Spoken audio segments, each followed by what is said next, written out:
There is a chair by the window. It used to creak every evening under the weight of a tired body coming home from work, from school runs, from a life that never stopped moving.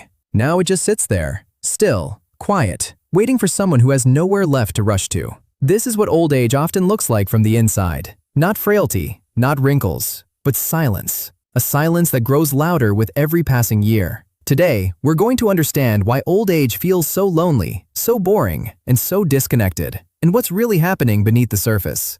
When we're young, our world keeps expanding. School, friends, college, career, marriage, children. Every year adds new people, new places, new reasons to wake up. But somewhere after retirement, the world begins to shrink. Colleagues disappear first. Then old friends move away, get sick, or pass on. Children grow up and build their own busy lives, often in different cities or countries. Slowly, the wide circle of human connection an older person once had collapses into a small, quiet room. And when your world shrinks, so does your sense of purpose. We're told retirement is the reward, the golden years, finally free from deadlines and bosses. But for many, retirement doesn't feel like freedom. It feels like falling off a cliff. For decades, work gave structure to the day, identity to the self, and a reason to get dressed every morning. Take that away suddenly, and many people don't find relaxation. They find a void. Studies on aging consistently show that the loss of a work role is one of the biggest triggers for depression and boredom in older adults, especially in the first 2 years after leaving a job. Loneliness in old age isn't just emotional, it's biological. As we age, our brain produces less dopamine, the chemical linked to motivation and reward.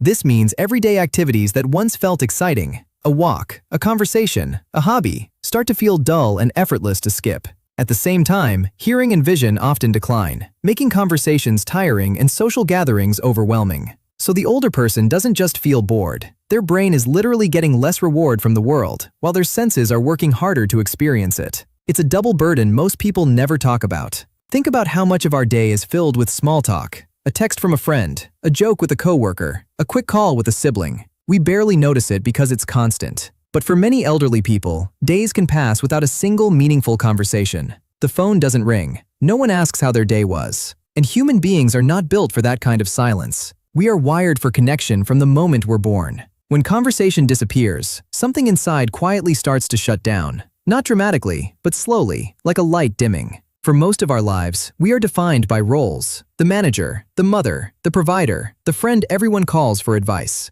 These roles give us identity, but old age often strips these roles away one by one. Children don't need parenting anymore. The workplace has moved on without you. Even the role of caregiver ends when a spouse passes away. What's left is a question many elderly people quietly struggle with. If I'm not needed by anyone, who am I now? This loss of identity is one of the deepest, most invisible causes of the emptiness that comes with aging.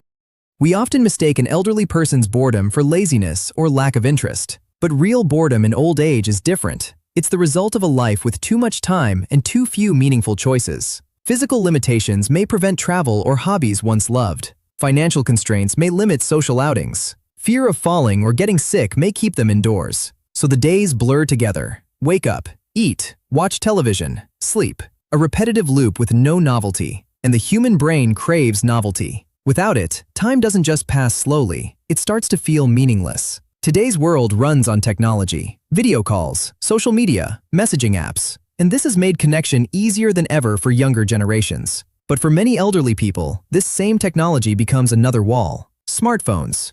Using apps change too often. What was meant to bring people closer ends up leaving older adults further behind, watching from the outside as the world moves at a speed they can't keep up with. Even when family is just a video call away, the fear of doing it wrong often stops elderly people from even trying to reach out. The good news is that loneliness and boredom in old age are not permanent conditions. They can be softened.